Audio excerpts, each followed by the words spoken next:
राष्ट्र को बचाने में अब तक का इतिहास ये कहता है कि दूध बेचने वाला, चाय बेचने वाला ही बचा पाता है, डिग्री वाले नहीं बचा पाते, क्योंकि उन्हें अपनी जिंदगी भर नौकरी बचाने की चिंता होती है, उसे राष्ट्र बचाने की चिंता होती है। दोनों में यही फर्क है। मैं आपके शहर में आपसे एक अपील करने के लिए आया हूं, और अपील में कोई मैं बहुत आपको घुमा फिरा के नहीं कहना चाहता, साफ शब्दों में कहना चाहता हूं, ताकि आप ये न कहें कि पुष्पेंद्र साहब उर्दू में कुछ कह रहे थे, और आप जब किसी से कहेंगे हाँ वो उर्दू बोलते तो बहुत है, हो सकता है आपकी समझ में ना आए। और जिस भाषा को नहीं जानते, जिस चीज के मतलब नहीं जानते, बिना जाने ताली मत बचाइएगा।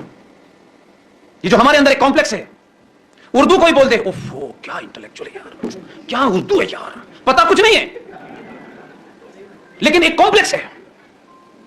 और इस कॉम्प्लेक्स के कारण जो शख्स आपको खड़े होकर के आपके पूर्वजों को गाली दे रहा है, आपको गाली दे रहा है, आने वाली नस्लों को गाली दे रहा है, वाह वाह क्या शेर है साहब, क्या शेर है, वाह वाह वाह, लगे हुए हैं। वो तो अलग बात है कि वो बेचारा चला गया, इंदौर का था, बहुत खूबसूरत आदमी, चला गया, 20 साल तक आपको आपके मुंह पे गाली देता रहा, लेकिन आपको आदत पड़ गई है। जो जबान हमें नहीं आती, हम उसके भी एक्सपर्ट हैं। अमीर खुसरो की गजल सुनी आपने, हम इसे भी बहुत गाते हैं, ना अमीर का पता ना खुसरो का पता। छाप तिलक सब छीनो तो उसे नैना मिला के, क्या वाह वाह वाह, क्या मतलब है इसके, क्या मतलब है भाई इसके बताइए। और गा रहे हम, और वो सुना, वो आपके मुंह पे आपको बता रहे हैं, अबे मूर्खों, हमने तुमसे नैना मिला के तुम्हारा तिलक भी छूना, तुम्हारी छाप भी छीन ली और तुम्हें कन्वर्ट कर दिया। तो साफ कह रहा है, इसका यही मतलब है अमीर खुसरो की गजल का। मैं कुछ उसमें टेम्परिंग नहीं कर रहा, लेकिन हम सुनते हैं क्या अमीर खुसरो की गजल, क्या बात है, क्या बात है साहब। आपने कभी कहा कि हमने तो उसे नैना मिला के तेरी दाढ़ी भी छीनी और पजामा भी छीना और कुर्ता भी छीना, कभी कहा? आपको पता ही नहीं। इसी तरीके से वो राहत इंदौरी चले गए, अल्लाह को प्यारे हो गए। वो रोज कहता था आपसे कि जो साहिबे मसनद हैं ये किराएदार हैं, मकान मालिक नहीं है। ओहो, हिंदू समाज तो ऐसे ताली बजाता था, लगता था कि फिर गोरखपुरी यही पैदा हुए सारे। उसका मतलब जानते हैं क्या था? 50 बार मुझे बताना पड़ा, कहता भाई मेरे मुझे अंग्रेजी नहीं आती, I am not very competent in English, Urdu में बात करें मुझसे, मौलवी करे, हाजी करे, करे उर्दू में बात, वो मेरी मादरी जबान है।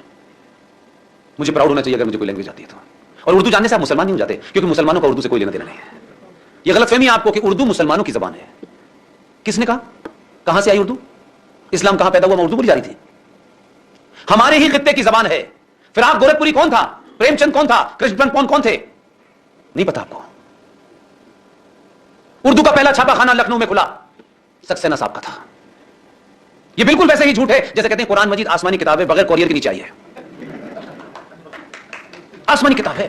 अरे भाई आई कैसे नीचे, तो बताओ।